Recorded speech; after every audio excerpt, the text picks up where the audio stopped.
Que bom que você chegou até aqui. Sinta-se uma pessoa abençoada. Você está assistindo a um capítulo de uma obra de Ellen Goldwhite. Aqui você encontra um vasto conteúdo desta extraordinária e abençoada escritora. Não deixe de conhecer. Diariamente às 8 horas, nós publicamos um novo capítulo. Por isso, não deixe de assinar o canal e ativar o sininho para ser notificado. Ajude a levar esta mensagem a outras pessoas. Compartilhe este vídeo em seus grupos de mensagem, deixe seu comentário e seu like. Gratidão. O desejado de todas as nações. Capítulo 87. Para meu Pai e vosso Pai. Chegou o momento de Cristo ascender ao trono do Pai.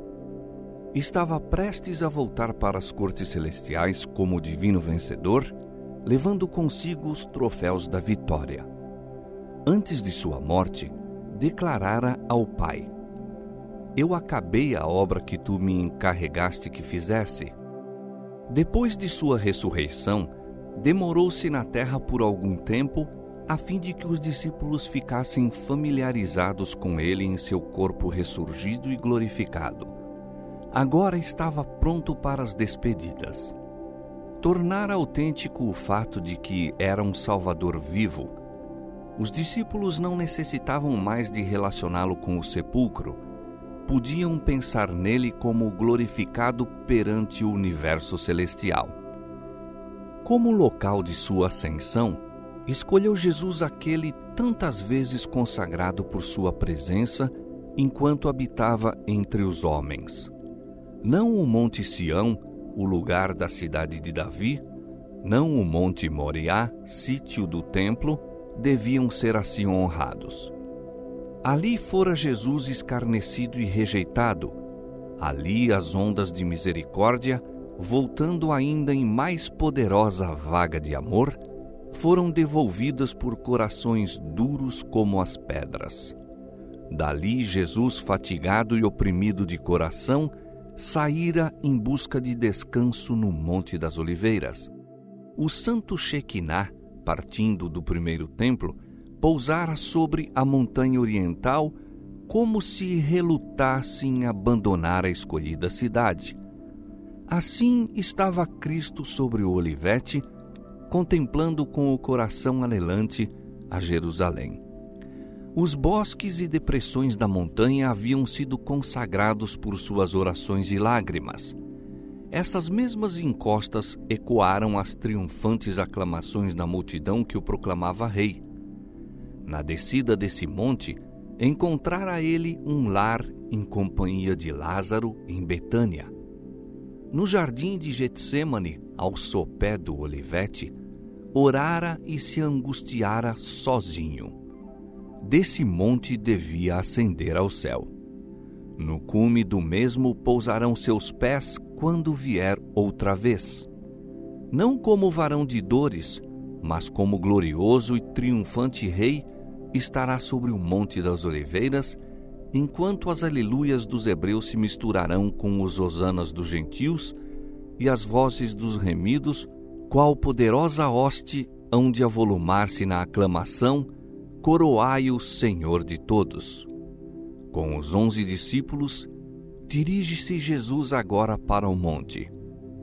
Ao passarem pela porta de Jerusalém, muitos olhares curiosos seguem o pequeno grupo, chefiado por aquele que, poucas semanas antes, fora condenado pelos principais e crucificado. Não sabiam os discípulos que essa seria sua última entrevista com o Mestre. Jesus passou o tempo em conversa com eles, repetindo as anteriores instruções. Ao aproximarem-se de Getsêmani, ele guardou silêncio, a fim de que se lembrassem das lições que lhes dera na noite de sua grande agonia. Olha outra vez para a videira pela qual representara a união de sua igreja consigo e com o Pai. Repetiu as verdades que então desdobrara. Tudo quanto o rodeava eram recordações de seu não retribuído amor. Os próprios discípulos, que tão caros lhe eram ao coração, na hora de sua humilhação, o vituperaram e abandonaram. por 33 anos peregrinara Cristo na terra. Suportara-lhe o desdém, o insulto e a zombaria. Fora rejeitado e crucificado. Agora, quando prestes a ascender para seu trono de glória, ao repassar as ingratidões do povo que viera salvar, não retiraria dele sua simpatia e amor? Não se concentrariam seus afetos naquele reino onde era apreciado e onde imaculados anjos esperavam suas ordens para as cumprir? Não. Eis sua promessa aos amados que deixa na terra. Eu estou convosco todos os dias até a consumação dos séculos. Chegando ao Monte das Oliveiras, Jesus vai abrindo caminho até o cume, a vizinhança de Betânia. Ali se detém e os discípulos reúnem-se-lhe em torno. Raios de luz parecem irradiar-lhe do semblante enquanto os contempla amorosamente.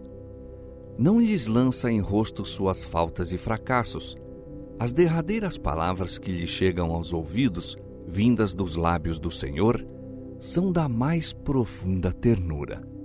Com as mãos estendidas numa bênção e, como numa firme promessa de seu protetor cuidado, ascende Jesus lentamente dentre eles, atraído para o céu por um poder mais forte que qualquer atração terrestre. Ao subir mais e mais, os assombrados discípulos, numa tensão visual, buscam um último vislumbre de seu Senhor assunto. Uma nuvem de glória o oculta aos seus olhos, e ao recebê-lo o carro da nuvem de anjos, soam-lhes ainda aos ouvidos as palavras: Eis que eu estou convosco todos os dias até a consumação dos séculos. A flutuar veio baixando até eles, ao mesmo tempo, a mais suave e mais jubilosa música produzida pelo coro angélico. Enquanto os discípulos continuam a olhar para cima, ouvem, qual música maviosa, vozes que se lhes dirigem. Voltam-se e veem 2 anjos em forma humana, os quais lhes falam, dizendo: Varões galileus, por que estás olhando para o céu? Esse Jesus que dentre vós foi recebido em cima no céu, há de vir assim como para o céu o vistes ir. Esses anjos eram do grupo que estivera esperando numa nuvem brilhante para acompanhar Jesus à morada celestial.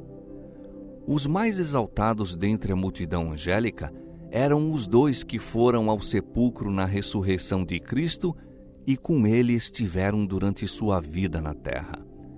Ardente era o desejo com que o céu aguardava o fim de sua estada num mundo manchado pela maldição do pecado. Chegara agora a ocasião de o universo celestial receber o seu rei. Não ansiariam os 2 anjos unir-se à multidão que saudava a Jesus? Em simpatia e amor pelos que ele deixara, porém, ficaram para os confortar. Não são porventura todos espíritos ministradores, enviados para servir a favor daqueles que hão de herdar a salvação? Cristo ascendera ao céu na forma humana. Os discípulos viram a nuvem recebê-lo. O mesmo Jesus que andara e falara e orara com eles, aquele que partira com eles o pão, que com eles estivera nos botes no lago, e que fizeram com eles naquele mesmo dia a penosa subida do Olivete, o mesmo Jesus fora agora para partilhar do trono do Pai. E os anjos lhes asseguraram que aquele mesmo que viram subir ao céu voltaria outra vez, assim como subira.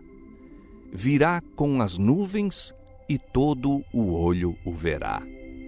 Porque o mesmo Senhor descerá do céu com alarido e com voz de arcanjo e com a trombeta de Deus, e os que morreram em Cristo ressuscitarão.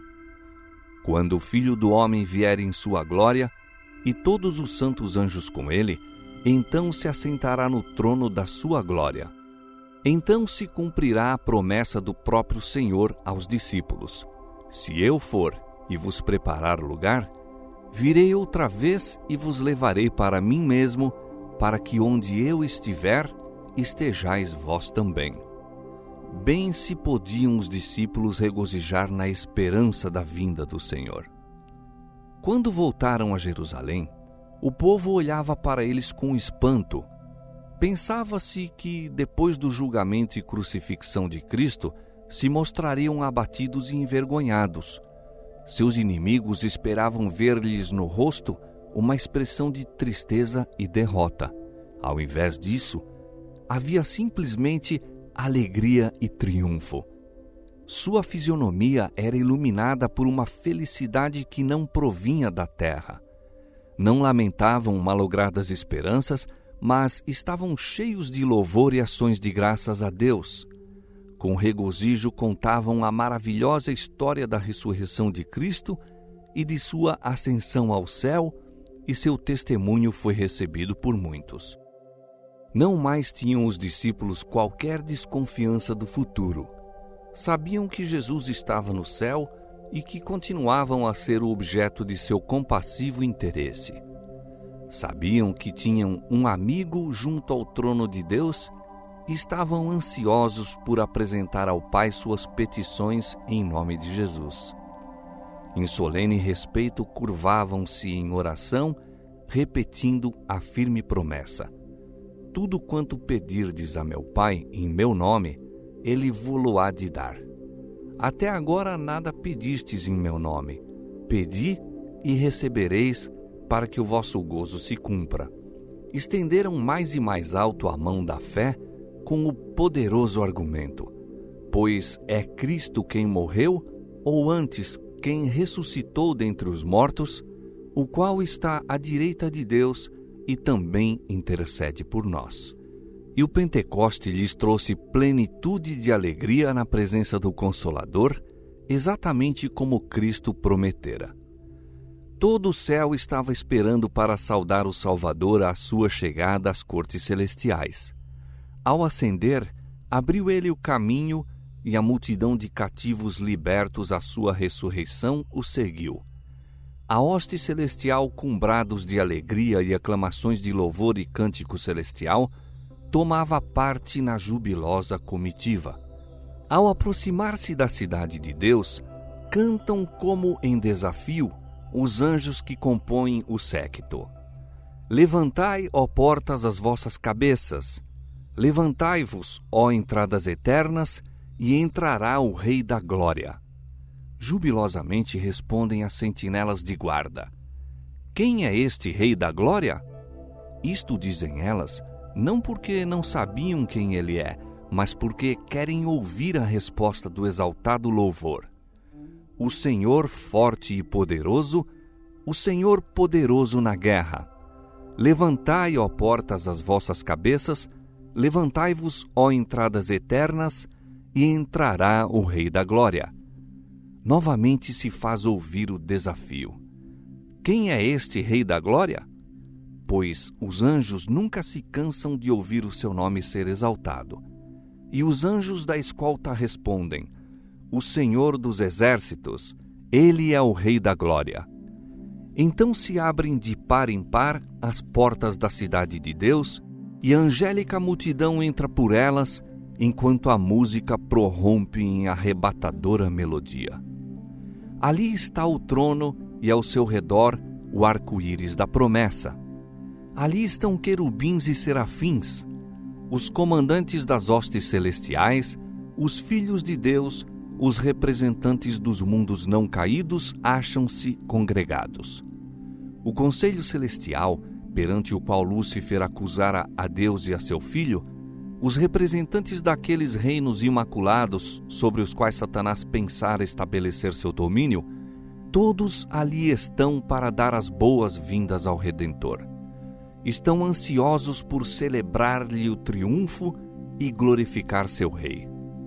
Mas ele os detém com um gesto. Ainda não.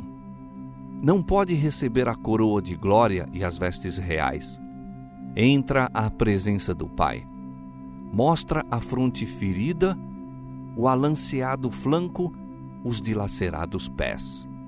Ergue as mãos que apresentam os vestígios dos cravos. Aponta para os sinais de seu triunfo. Apresenta a Deus o molho movido, aqueles ressuscitados com ele como representantes da grande multidão que há de sair do sepulcro por ocasião de sua segunda vinda. Aproxima-se do Pai, em quem há alegria a cada pecador que se arrepende, que sobre ele se regozija com júbilo. Antes que os fundamentos da terra fossem lançados, o Pai e o Filho se haviam unido num concerto para redimir o homem, se ele fosse vencido por Satanás. Haviam-se dado as mãos num solene compromisso de que Cristo se tornaria o fiador da raça humana. Esse compromisso cumprira Cristo. Quando sobre a cruz soltara o brado, "Está consumado", dirigia-se ao Pai. O pacto fora plenamente satisfeito. Agora ele declara: "Pai, está consumado. Fiz, ó meu Deus, a tua vontade. Concluí a obra da redenção.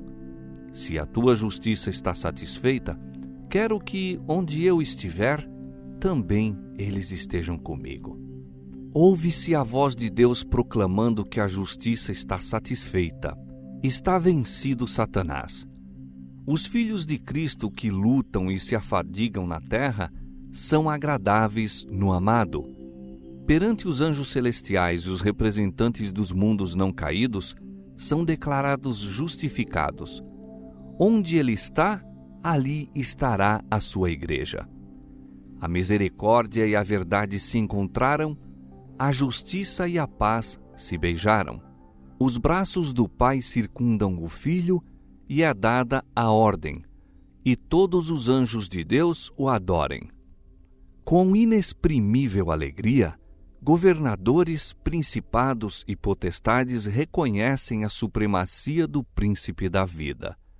A hoste dos anjos prostra-se perante ele, ao passo que enche todas as cortes celestiais a alegre aclamação. Digno é o Cordeiro que foi morto de receber o poder e riquezas e sabedoria e força e honra e glória e ações de graças.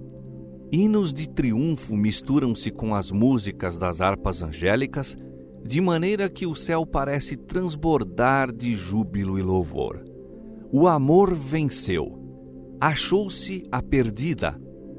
O céu ressoa com altissonantes vozes que proclamam: ao que está sentado sobre o trono e ao Cordeiro sejam dadas ações de graças e honra e glória e poder para todo sempre. Daquela cena de alegria celestial, chega até nós na terra o eco das maravilhosas palavras do próprio Cristo. Eu subo para meu Pai e vosso Pai, meu Deus e vosso Deus. A família do céu e a família da terra são uma só. Para nosso bem subiu nosso Senhor, para nosso bem ele vive. Porquanto pode também salvar perfeitamente os que por ele se chegam a Deus, vivendo sempre para interceder por eles.